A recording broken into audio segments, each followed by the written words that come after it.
역시 제 입장을 묻는 질문이 많아서 금융투자소득세, 이른바 금투세에 대한 입장을 짤막하게 정리하고 넘어가겠습니다. 일단 정치적 계산으로도 이 이슈를 야당이 밀어붙일 수는 없어서 앞으로 금투세는 폐지적으로 바닥을 잡을 것이다. 올 초에 이런 전망을 제가 말씀드렸는데 그간 정부의 방향과는 좀 다르긴 하죠. 그간 정부는 오랫동안 금투세 시행을 계획해왔고 단계별로 시행해 오고 있습니다. 거래세는 낮추고 이익에 대한 세금은 강화한다, 이런 방향이었는데 나라마다 자본시장의 역할과 역사에 따라서 이 문제에 대한 접근법이 다르기 때문에 어느 쪽이 무조건 옳다 이렇게 얘기할 수는 없겠습니다. 근데 원칙적으로 저도 찬성하기는 합니다.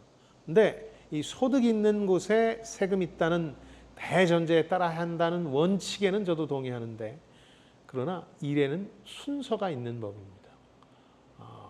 일의 순서라는 게 상당히 중요한데요.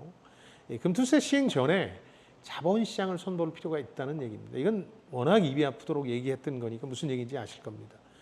상법 개정 얘기를 하면서 우리 소액주주들이 돈 벌기 힘든 구조다, 오히려 수시로 돈을 털리는 상황이다, 이걸 막아주지 못한다, 그러니까 공정한 게임이 되도록 해주지 못한다, 이런 지적을 했는데, 그러니까 주주 가치를 박탈하는 쪼개기 상장이라든가 기업 분할 같은 게 늘 벌어지지 않습니까? LG화학이나 카카오가 우리 국민들 공분시켰었고요.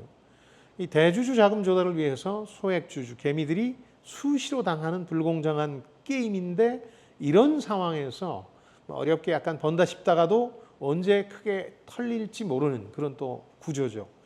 미국처럼 대세 상승장이라는 게 10년 이상 이어지는 적은 없고 늘 박스권에서 오르락내리락 하다가 곤두박질 치는 패턴도 반복되는 장세입니다. 아무리 금투세에 관한 제도적 보완을 하더라도 이 개인 투자자들로서는 심리적 박탈감이 더 커질 수밖에 없는 거죠. 그래서 이사의 책임을 강화하는 방식으로 상법을 개정해서 대주주나 최대주주, 오너 이익에만 부합하는 결정을 못하도록 견제하자는 건데, 이건 수많은 개인들이 그동안 하소연해도 감감무소식입니다. 이런 상황에서 투자이익에 대한 세금만 강화하겠다?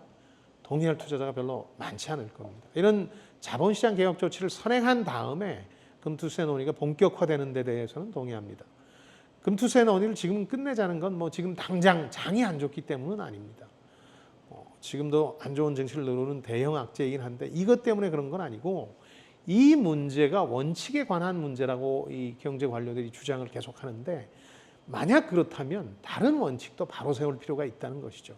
소득이 있는 곳에 세금이 있다는 원칙을 바로 세우려면 자본시장 참여자 누구라도 공정하게 소득을 올릴 수 있다는 원칙도 다시 설 필요가 있다는 겁니다.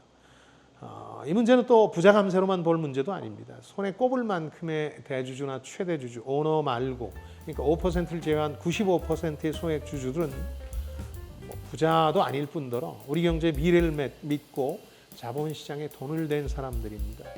자본시장 개혁 조치 없이 금투세부터 확정 시행하겠다는 건 이분들에게 또 배신감을 안겨주는 일에 불과하다, 이렇게 저는 보고 있습니다. 자, 지금까지 김방희였습니다. 저는 여러분들의 성공을 응원합니다. 고맙습니다.